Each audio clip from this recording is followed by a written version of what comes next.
Hello and welcome to Fire Walk with Us. This week we're talking about the episode Laura's Secret Diary. I'm Paul. I'm Dave. And Justin.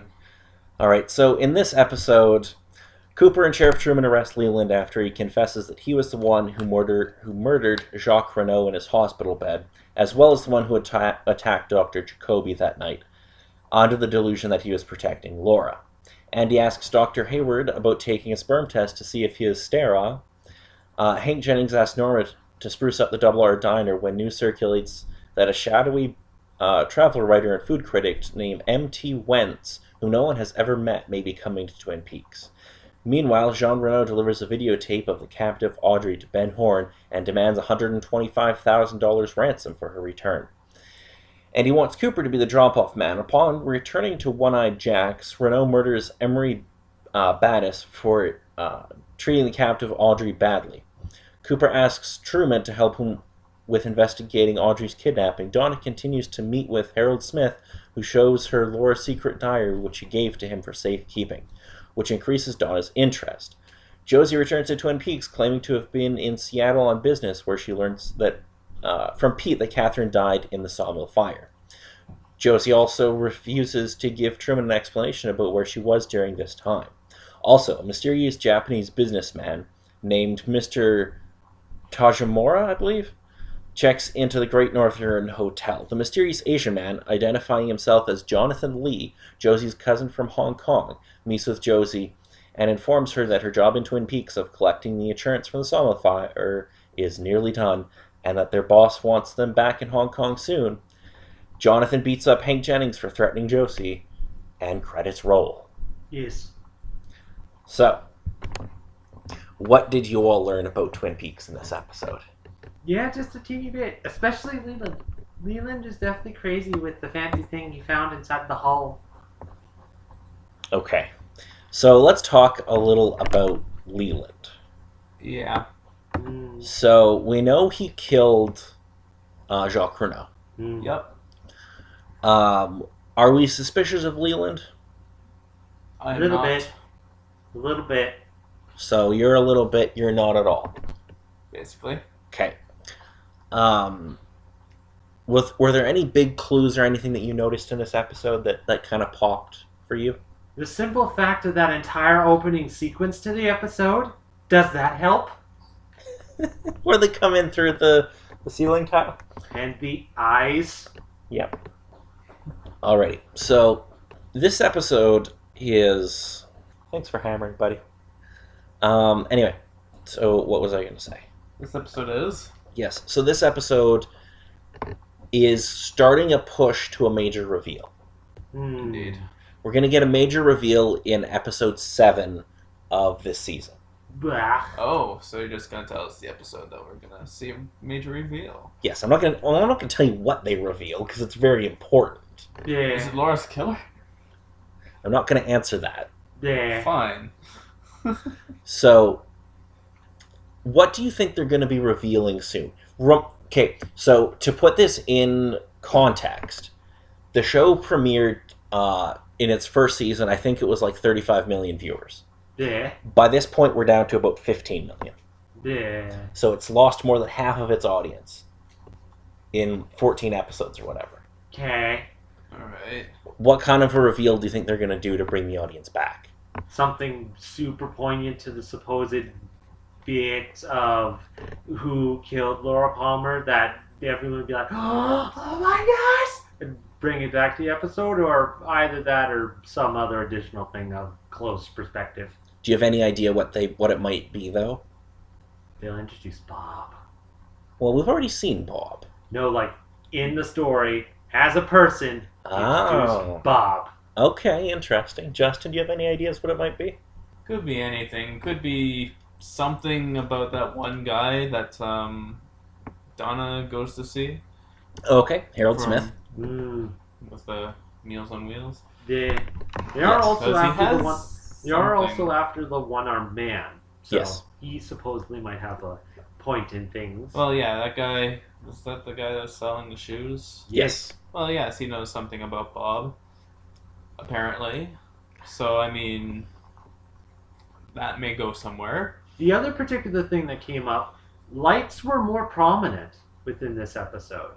What do you mean, like the traffic light? The traffic lights sort of came back for a couple of scenes. Yes. Indeed. Switching from the yellow light over to the red light. Yes. Mm-hmm. Hey, do you have any idea what that might be about? Yeah. No. Oh, I'm trying to figure that out still. Nothing really matches up with what's going to happen or what's going on. I love how at the end of the series, I really... It would be really funny if I just revealed to you that it was always pointless, and I've been slowly driving you insane. I wouldn't put it past you, honestly. No, they just wanted something to fill the time. Yeah, it's In just the a scene middle. transition, Justin. It doesn't mean anything. Yeah. It's just a traffic light. It just turns red, whatever. It's somewhere else. Whatever. Was there anything else you want to talk about this episode, David or Justin? Maybe the ceiling fan is a distraction too Well, maybe. from the pilot. So, I've always said when we've been doing the show that anything I tell you, either I'm going to tell you the truth or I'm going to fuck with you. You're fucking with me then. Hank's back to his bloody stealing ways. What do you mean? Well, Oh yeah, he there was some basically- supposed information of a person coming as a food critic and whatnot, going to the diner. He comes in, they try to get something together for him. Hank decides to sneak over, step into his pocket, and pull out his wallet, finding out his name. Now he's like an investigator. Yes. Well, alright, well, he stole his identity. But then, of course, I was decently happy because he got his ass kicked.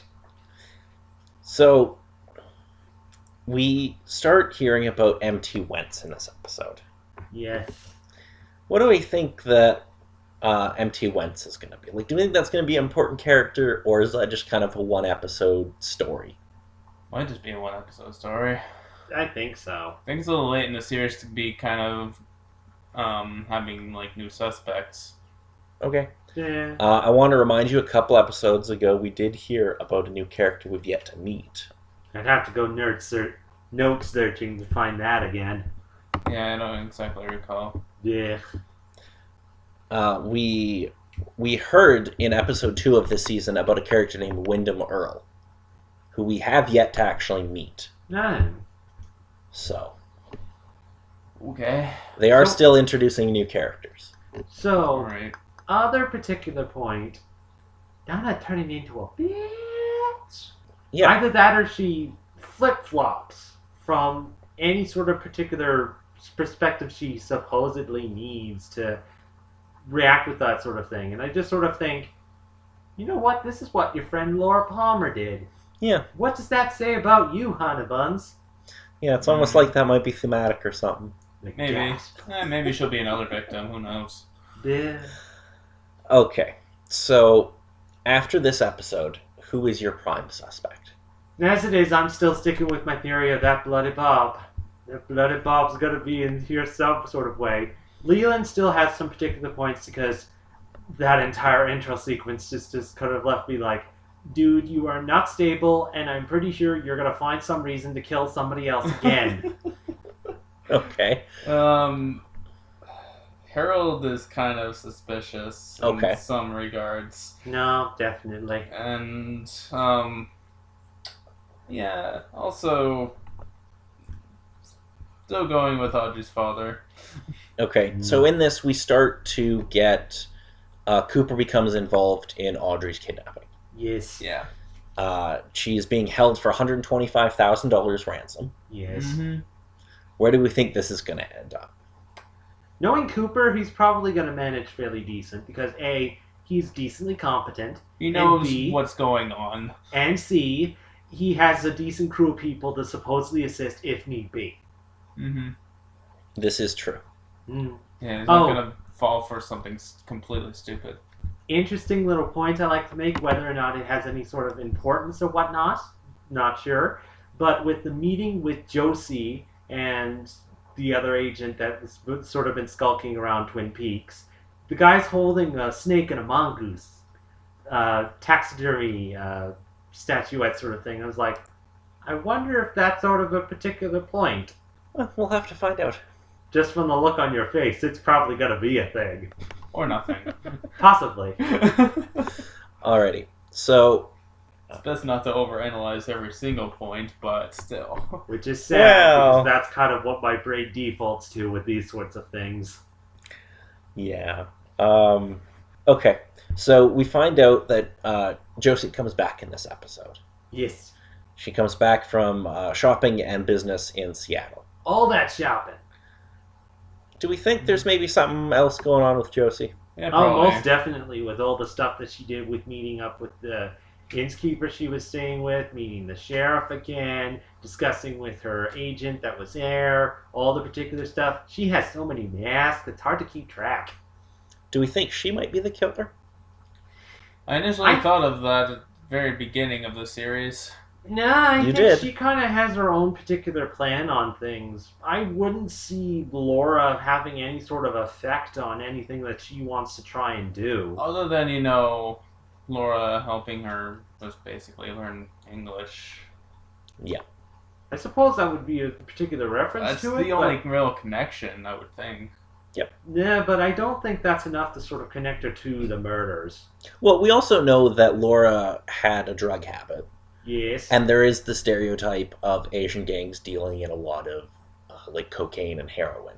True, but So- she wasn't in Hmm. much of any sort of connection with any of the drug stuff that was going on from what we've seen. Yes, but it's something to keep in mind. True, who knows how many other hands are connected to it. Yes. Who knows what's going to happen next? It's just kind of a case of, here's all the particular people that are fine living their daily lives, and here's the main set of people that are kind of all doing druggy sort of things, and here's all the 3,527 connections that everyone has connected to it. Alrighty. So after this episode, do either of you have any questions for me? Keeping in mind the basic rules of you can't ask me who the killer is or anything like that that's going to give away too big of a piece of the puzzle. Mostly it's just kind of some particular points. So Okay. firstly, Lucy doesn't know. Doesn't know what. Lucy doesn't know. I don't know what you're going on. What It was about Andy? so bad. Lucy just didn't know. Also, the shopkeeper guy was dead. I don't know what show. Unless you're talking about the next episode. No, I have that Trying to note for that. Oh, No, I'll save that particular point, I think, for the next one. Okay. okay. Oh, do you mean when the guy comes in and beats on Audrey? no, on what's his name? Hank. Oh, no. No? Okay. That gentleman kicked Hank's ass, but good. And that was nice. You really don't like Hank, huh? No, not really. Yeah, no, he's still kind of stuck in his old gangster, back from prison sort of ways. It's like you shouldn't have picked a fight with that guy. Well, Even though... He didn't pick a fight with Well, I him. know he was there. Well, I think it was more so of a case of Hank was working with them for supposed things. He threatened Josie with all those particular stuff, and he had to learn a lesson. Yes. Hmm. So did you have a question for me, Dave? No, I think that was all the particular things from the point. It still is at 6. Lucy doesn't know! Justin, do you have any questions for me? Is Andy ever gonna win?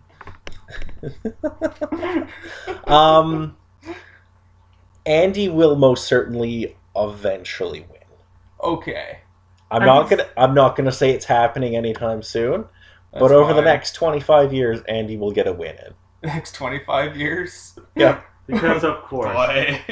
He did have that one smooth moment in this He's had a episode, couple. though. He's had a couple of good He's moments. had moments, yeah. Yeah. Like where he shot Jock. Yeah. Andy's pretty freaking great. Yeah. Already. He is pretty fantastic. Yes. Alrighty, so do either of you have anything left to add about this episode? No, I think it's just the typical point that I've just been saying. Lucy doesn't know! Okay. Okay. Justin, do you have anything left to add? Okay. Well, that has been this episode of Fire Walk with Us. I'm Paul. I'm Dave. And Justin.